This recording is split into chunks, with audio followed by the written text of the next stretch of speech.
The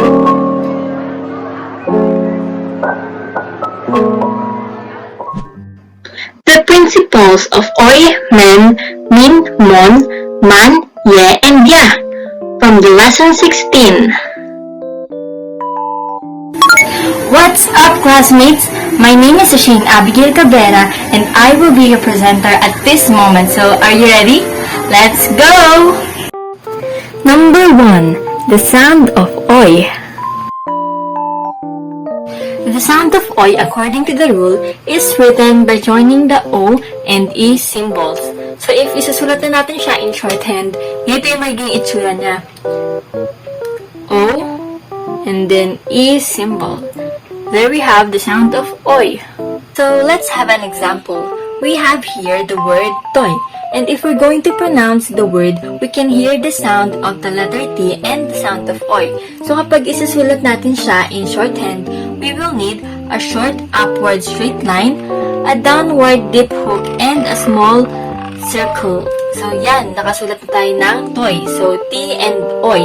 Next, we have the word boy. So, we can hear the sound of B and oy. Kapag isusulat na natin siya, we will be needing a downward curve and the symbol for the shorthand of oy. Yan. B and oy. Boy. Another one, we have the word oil. So, we will be needing the symbol for the oy and a long curve. So, oy and L. Oil. Let's try another one, which is the word spoil. So, we will be needing a left S, a curve for the letter P, the symbol for the oy, and a long curve for the L. So, S, P, oy, and L. Spoil. Okay, can you try reading this? We have a big circle and a straight line and the symbol for the sound of oy. What do you think it is? 3, 2, 1. Yeah, it's the word annoy. Now that you know the principle of oy, let's proceed to the number 2. The principle of men. According to the rule, the sound of men is represented by joining the M and N into one long forward stroke. So kung ang symbol natin for letter M ay kay ganito, sa letter N naman ay ganito, ang kalalabasan nila ay isang long forward stroke. So ayan, meron na tayong symbol ng men. Men. Now let's try to compare the following words to men para malaman natin kung ano ang difference nila. Una dito ang word na ni. So kapag isusulat natin ang ni, kailangan natin tanggalin ang letter K sa pag-spell dahil hindi naman natin siya na-pronounce. So isusulat natin siya ng letter symbol para sa N and a small circle for the E. We have the word me. So kailangan natin ang shorthand symbol ng M and then a small circle because of the letter E. Me. Next one, the word many or many. Kailangan na natin i-apply ang rule ng men kung saan i-combine natin ang letter M and N na symbol. Tapos, mag-a-add tayo ng small circle because of the letter Y here. Eh, ang Y, pronounce siya o meron siyang tunog ng letter E. Kaya dinagdagan natin siya ng E. Okay, so regardless, kahit anumang vowel yung nasa pagitan ng M and N, kailangan pa rin natin i-apply ang rule ng men sa mga word na tulad nito. Kaya, many or many. Now, can you please try reading this? We have a left S, followed by a big circle, and a long curve, and another left S, and finally, a straight line. In 3, 2, 1. Yes, this is salesman. Good job! Up next, we have number 3. Principles of min, mon, and man. Ngayon naman, for the sound of man, mon, and min, hindi na tayo masyadong mahihirapan dito dahil pareho lang sila ng representation tulad ng sa men. So, the man, mon, and min are also represented by the long forward stroke that represent men. So, ganito rin siya. Ganyan din yung stroke niya in shorthand. Let's have an example. We have the word minute. So we will need a symbol for min, which is MN, and then a small circle, and a straight short upward. So, minute. Next one, we have the word month. So, dito, gagamitin natin ang symbol for MN again. And then, an over it dahil sa TH na to. So, lalagyan natin siya dito na over it. There we have month. Next word, manner. So, now we will need again the MN symbol.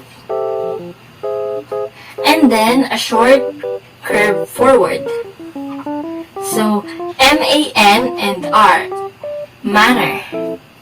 Try reading this one. We have a long straight line, followed by a small circle, and then another forward straight line, tapos, a deep hook along the side, and then another straight line. In 5, 4, 3, 2, 1. Okay, so this word is minimum. Up next, we have number 4, the sounds of ya and ye or yi. The principles of ye or yi and ya. So, ang ye is represented by small circle and then the ya is big circle. Technically, galing lang sila sa letters ng A and E para maisulat. So, dinadrop lang yung letter Y sa pagsulat ng symbol nila. Kaya meron tayong ye or yi and ya. Unahan na nating bigyan ng example ang sound ng ye or yi. Una, year. So, kung isusulat natin siya, kailangan natin ng small circle and then a short curve. So, year, ye and R.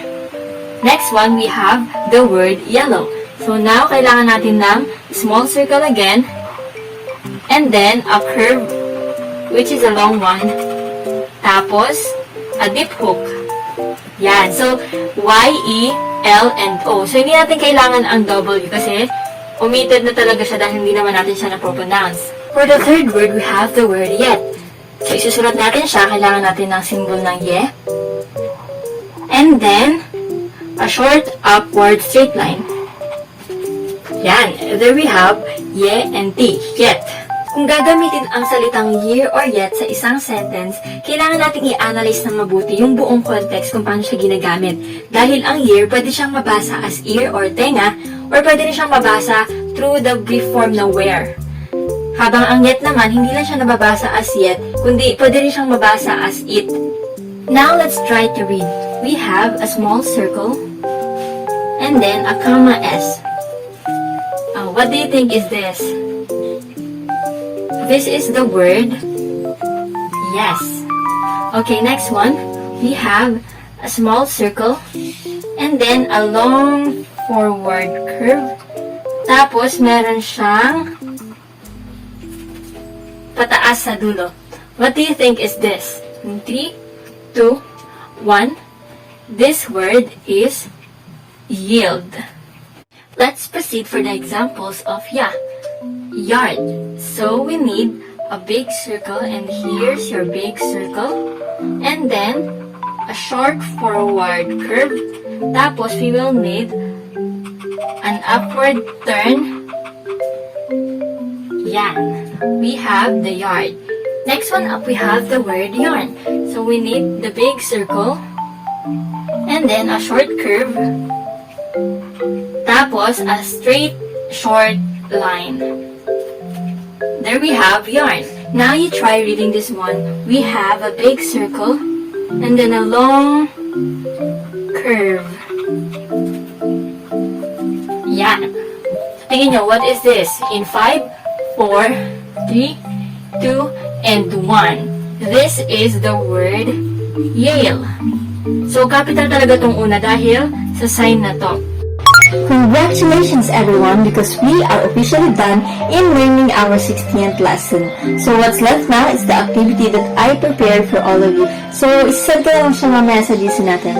Thank you again and bye!